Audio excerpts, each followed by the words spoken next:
नमस्कार, इन 24 न्यूज में आप सभी का स्वागत है। मैं हूं प्रदीप शर्मा। आइए एक नजर डालते हैं सुपरफास्ट खबरों पर।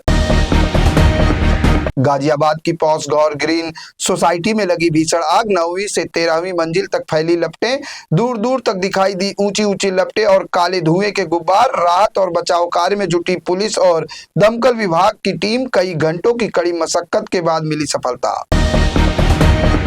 बंगाल विधानसभा चुनाव के दूसरे चरण का मतदान जारी। सुबह से ही मतदान केंद्रों पर मतदाताओं की देखने को मिल रही है लंबी कतारें। सुरक्षा के किए गए हैं पुख्ता इंतजाम ताकि शांतिपूर्ण तरीके से पूरी हो सके मतदान की प्रक्रिया। महिलाओं, बुजुर्गों और युवा मतदाताओं में देखा जा रहा है खासा उत्साह। ममता बनर्जी ने भाजपा पर गंभीर आरोप लगाए हैं। उन्होंने कहा कि भाजपा कार्यकर्ता तृणमूल नेताओं को परेशान कर रहे हैं, पोस्टर फाड़ रहे हैं और मतदान प्रक्रिया को बाधित कर रहे हैं। ममता ने ऑब्जर्वर और सीआरपीएफ की भूमिका पर भी सवाल उठाए हैं। उन्होंने ऑब्जर्वर को बीजेपी का एजेंट बताया।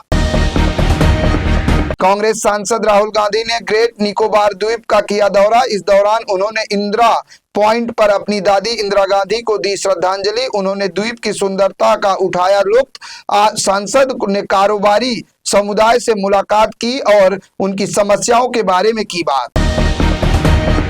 राजा रघुवंशी हत्याकांड को लेकर आरोपी सोनम को जमानत मिलने के बाद पुलिस और सिस्टम पर खड़े हुए सवाल। सोनम रघुवंशी पर नहीं लगी मर्डर की धारा, हत्या के आरोप में नहीं दिखाई गई गिरफ्तारी। अदालत ने गिरफ्तारी प्रक्रिया को माना अवैध।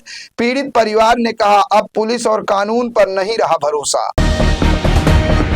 बीजेपी ने की महाराष्ट्र विधान परिषद चुनाव के लिए अपने 5 उम्मीदवारों के नाम की घोषणा। ठाणे और कोंकण को प्राथमिकता दिए जाने के साथ पार्टी की एक निष्ठावान महिला कार्यकर्ता को भी दिया गया स्थान। शिंदे के गढ़ ठाणे की रहने वाली एडवोकेट माधवी नाइक, जबकि कोंकण से आने वाले प्रमोद जठार और विवेक कोले के नामों का हुआ ऐलान। बीआरएस वेंचर्स के विमान ने दिवंगत पूर्व डिप्टी सीएम अजीत पवार की ली थी जान। उसी कंपनी के निजी जेट से बेटे पार्थ पवार ने की मुंबई से पुणे की यात्रा, जिसको लेकर शुरू हुआ विवाद।